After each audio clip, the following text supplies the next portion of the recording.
Welcome back, all you Fabricants and Fleshbags, to the super, not funny show reviews. And today I'm going to be reviewing episodes 7 and 8 of Batman Unburied, the audio drama podcast coming to you from Spotify, DC, and Warner Brothers. So, was it good?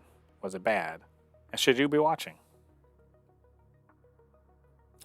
Batman Unburied, episodes 7 and 8. They are entitled Mayday and Deadly Things. And, ladies and gentlemen, things are starting to get good.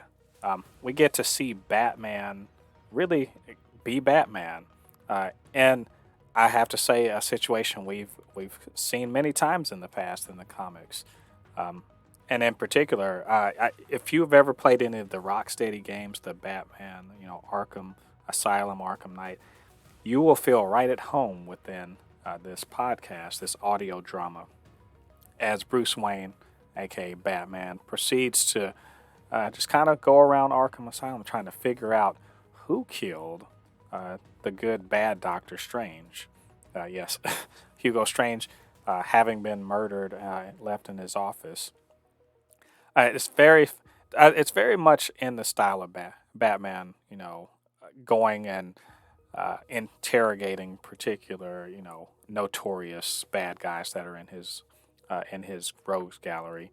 In particular, we see the Mad Hatter and we see King Tut.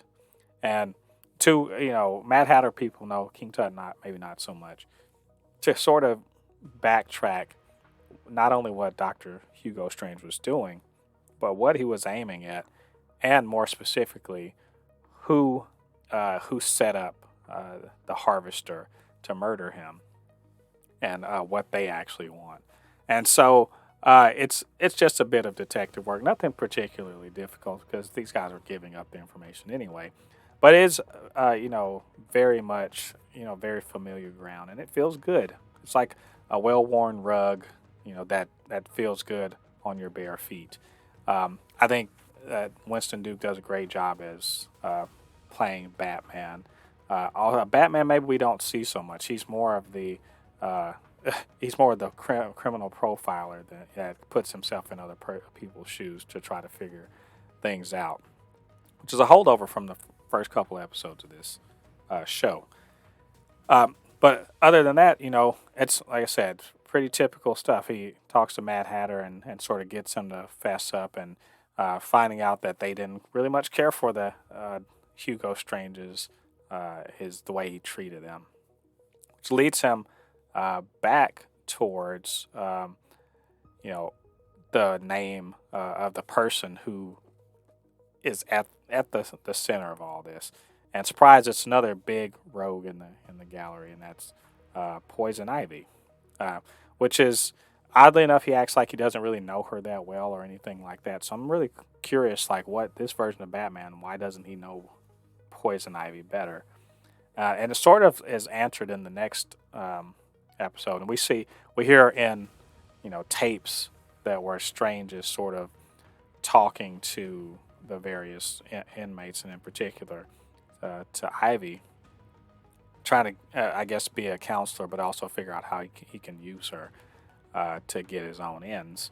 And it all comes down to that we get Pamela Isley's pretty sad backstory. I mean, I know she's had different versions of her backstory, but it's like a pretty terrible childhood she has, right? The daughter of a bio weapons manufacturer, experimental weapons manufacturer who specializes in biotoxins through his garden, and through some fluke or some kind of as whatever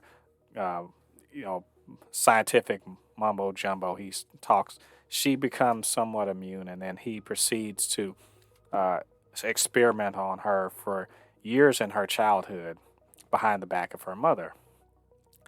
And she braves, goes through it and everything like that, and essentially becomes untouchable, and the Ivy we know now. And I found all this. I actually find this part probably the strongest part of much of the series. The storytelling here, in essence, it borrows a lot of the language and I guess you could say some of the behavior patterns and whatnot to sort of obliquely or even sort of hint at the sort of child abuse that's going on here.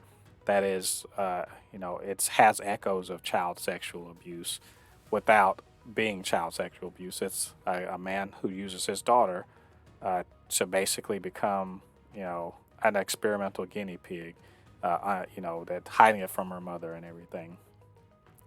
And we've also find out what's her motivation. What is she trying to get at? Why does she care so much about getting to Bruce Wayne so that she can get into Wayne Tower? And it becomes clear that Batman, as he sort of listens to, he's able to figure out that she wants a particular olive tree that she says is connected to all of the plant life and everything. So something like a mycelial network or something to that effect. I guess she wants to achieve some kind of god mode or whatever because of her affinity with plants, and that he's her key to getting it. Now, beyond that, I mean, at that point, it does seem fairly simple, but also we know that she is doing it because um, she wants to be able to actually touch someone, her in particular, her girlfriend that she can never touch. And another thing, while all that's going on, we kind of see her, I won't say she's anti man, but she definitely is anti people in general. And, and manages to murder someone because of just basically being a freaking creep and trying to use his position and power to take advantage of her. And no one takes advantage of Poison Ivy. So I think all around, again, very reminiscent of the Arkham games. And if that's your jam, you are going to really enjoy this. It's listening to tape recordings of crazy people talking about crazy people things, and Batman sort of using that to not just build his case, but also to find out where he's got to go start punching people. And so it's clear that there's a big heist involved, and uh, Barbara, meanwhile, she's staking out and ready to get in there to help as soon as Bruce can get there. And I really enjoy these two episodes. I think they're very compelling, and I can't wait to see where this is going. I'm going to assume next week is the final two episodes, but we shall see. So anyway, what do you guys think about this episode? These two episodes. What do you guys think about what I had to say? Why don't you get down to the comment section? Let me know your thoughts. And of course, you can always hit me up, supernotfunnyshow@gmail.com or at supernotfunnys1 on Twitter. We'll talk about this really quite good audio drama series.